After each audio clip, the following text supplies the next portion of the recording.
the benchmark for what we're looking for. And what is that in particular? It's consistency in performance year in, year out. We did it one time. So we're not in that conversation at this point. So what we're hoping that it catapults us to is a more consistent football program that is competing for championships year in and year out. We don't want any dips in our programs at all. And I think when you look at it from a tangible standpoint, what it did for us is it helps us in recruiting that we don't have to paint a narrative that's not true. In other words, that we can say, look, we're going to compete with Alabama. We're going to be able to beat Alabama. It's not a fantasy, it's a reality. And so there is some tangible evidence there that you can use in recruiting, but the rest of it is really about it giving you momentum for consistency in performance. Now, that is obviously LSU head coach Brian Kelly and his thoughts about his season last year. He was asked in the question about recruiting. That does not sound like a coach that does not think that he has a really good team on his hands this year. That does not sound like a coach that a couple weeks ago, some article came out by a guy, I don't even remember the young man's name, but it came out and basically he tried to temper expectations. But today, Brian Kelly was completely different in everything that he said. He knows that there are what he calls, quote unquote, holes on the team. But the problem is when you interview a coach and you cannot hear it for yourself and it's written down on a piece of paper, you don't get the full context. So what did Brian Kelly talk about? Number one, the main thing that he talked about was the narrative that LSU's not there. We are there. The expectations that you had, and we tell this to recruits, it's not fake, it's reality. We competed against Georgia in the SEC championship game. I don't know if you remember what happened last year. We beat Alabama in overtime to win the West. I don't think you remember us coming back from 17 down to beat Ole Miss when our team and your quarterback, Jayden Daniels, or our quarterback, Jayden Daniels, put the team on his back and started leading you for these wins. Even when we talked about earlier, somebody asked a question inside the chat of that Tennessee blowout. That sounds like a coach that, number one, is hungry, number two, who's ready to go, and number three, has his team locked in. That is the number one main point. He talked about his quarterback. He talked about in reference to how he has become and progressed as a leader, number one, how he physically has gotten better, and what we've already seen in him. Brian Kelly is not like a Les Miles who's going to say, oh, the offense progressed so great this week. If it is or isn't, he is going to tell you. The good thing about this team and this coach, and so many people forget, he's in those quarterback film rooms and quarterback meetings every single week. So it's not just Joe Sloan. It's not just Mike Denbrock.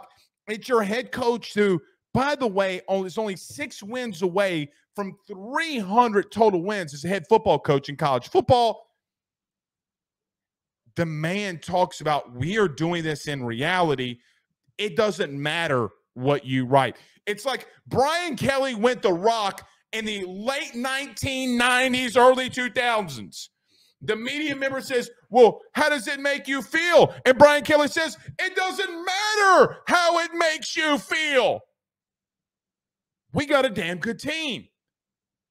We return a lot of weapons on the outside. We know who our starting 5 offensive lineman is. And guess what? The big boys get hurt. We got a kid from Maryland who's an all Big Ten performer. By the way, if somebody goes down, here he comes.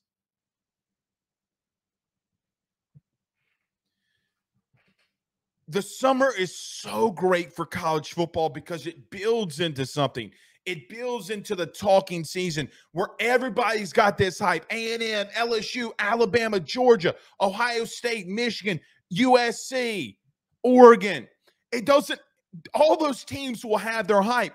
If Miami, because here's the reality we'll talk about Texas A&M in here too. The reality is Miami and Texas A&M playing week one, both teams that think that they're back. Both programs who think that they're back. The narrative is one of those teams are going to be 2-0. The other one you're going to be making fun of on Twitter because they lost. But Brian Kelly is saying it doesn't matter what all the narratives around you are. We are here and we're ready to go. The message he sent today should affirm to you who he is. Now, Kim Mulkey, Jay Johnson, what they done year two, winning the national championships in the respected sports, it gives you the persona, okay, we were focused on baseball. I mean, guys, it is July the 17th, and we're still talking about baseball, the national championship's over with. We've never done that. Really? Right? Like, we really haven't done that this much. Kim Mulkey, Anisha Morrow, Van Lith, her star and Angel Reese on the ESPYs winning massively. Brian Kelly says, okay, my turn. The first thing Brian Kelly said, so this is my point number two. Brian Kelly said to you today as the fan, listen, I understand your expectations that you want from me. The first thing out of Brian Kelly's mouth today, and I'm quoting / paraphrasing, you know, all we do over here at LSU is win.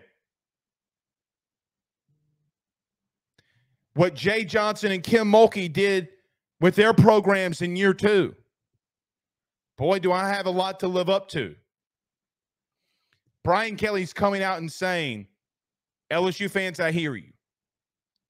So I don't think Brian Kelly's scrolling down Twitter. I don't think he's got, you know, a Derek Panamsky on Twitter following these things, but he's telling you, listen, I've been in Europe with my wife. By the way, Brian Kelly wearing a wedding ring. Did y'all see that? Hadn't done that since he's been here. I like that. You know what's also interesting?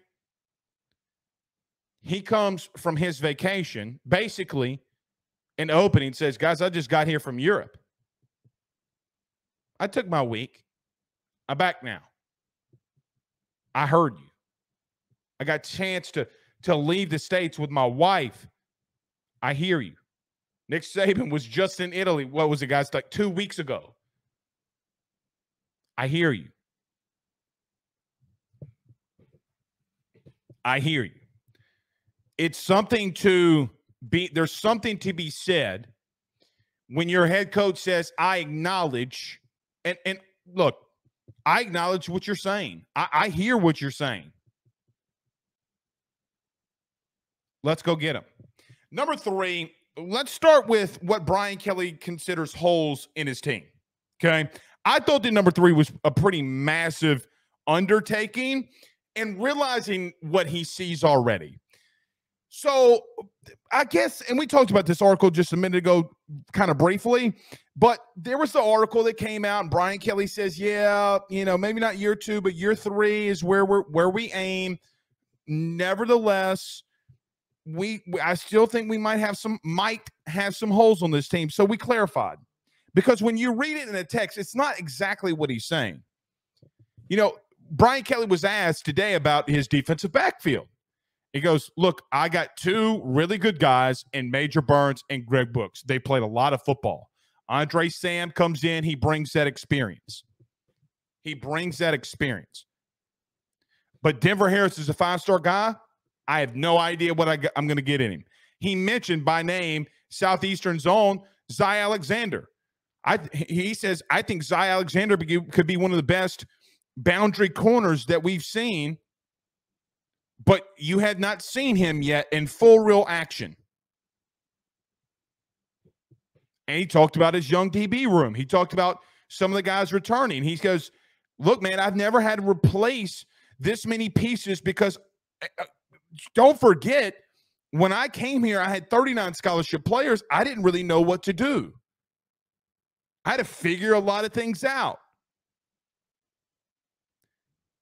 But I get the sense from him, though, it's not to the detriment of what the team will be. Because a coach coming out and saying what he was saying about the comparing them to Alabama, we're knocking on Georgia's doorstep. What we're doing in recruiting, what we will do in recruiting, what we will continue to build here, we're knocking on that doorstep. That's what he said. Now he's had a front row view, a front sight view of what he needs to do to get there. Right? He talked about the backing that he's getting. What do you think that means? I'll tell you what I think it means. Boosters are rallying around him because he said it makes my job a lot easier when LSU is winning, when Kim Mulkey and Jay Johnson's winning. What do you think that means? NIL is still a thing. NIL is still a thing. He's sending out signals like, hey, man, and he's taking a shot at people who's negatively bashing him in recruiting. Hey, man, okay, you better be careful. Whether it be the three that are left up top in this Louisiana recruiting class, we'll see. We will see there. A lot of kids decommit and then decommit during the season. You've seen it too many times to say that it doesn't happen. Better be ready. You better be ready. He talked about his quarterback, Jayden Daniels, number 4. Let me back up. One thing that he talked about holes, obviously being DB. I think he just doesn't know what he has there. But he talked about all 3 phases of the game that he believes has improved drastically and has tons of experience. I think Brian Kelly's really and only biggest question mark is what he's going to do at DB. I think he knows he's good at quarterback and running back. I think he feels really good at receiver in the offensive line. I think he feels really good on the defensive line. Talked a lot today about Mason Smith as well in the interior. Talked about Harold Perkins and the growth that he's had. Brian Kelly said, what are you going to do with Mason Smith on the inside? Are you going to double him and let him go one-on-one, or are you going to double Harold Perkins? And by the way, I feel really good at what I got on the other side, rushing the passer on the edge. You know how he feels in Mekhi Wingo. The one thing that he did mention as a quote-unquote hole that they have to fix this year, we literally talked about this Thursday, okay? If you missed Thursday's show, I'm sorry, I'll recap it. We had about a 20, 25-minute segment in reference to the one thing I know. Like, we talked about this in depth on Thursday. What does Brian Kelly and this team, what have they been working on drastically? It was kind of sourced. And then Brian Kelly talked about this today when he talked about the holes that they may have. He said, we have to get off the field on 3rd down. Where have I heard that before? Oh, wait, because we talked about it on Thursday, giving you a preview of what I pretty much had heard and pretty much things that had been going on in that building from a coaching aspect, what Brian Kelly and what this team was really focused on defensively. Getting off the field on 3rd down. So DB room, him asking, what do I really have here? I do feel that I have a lot of talent, but we got to get the system down and Matt House's system down better. We got to get off the field on 3rd down. I will tell you this as God is my witness. I think that you have the talent, right? Like, I think that you have the talent defensively in all 3 levels.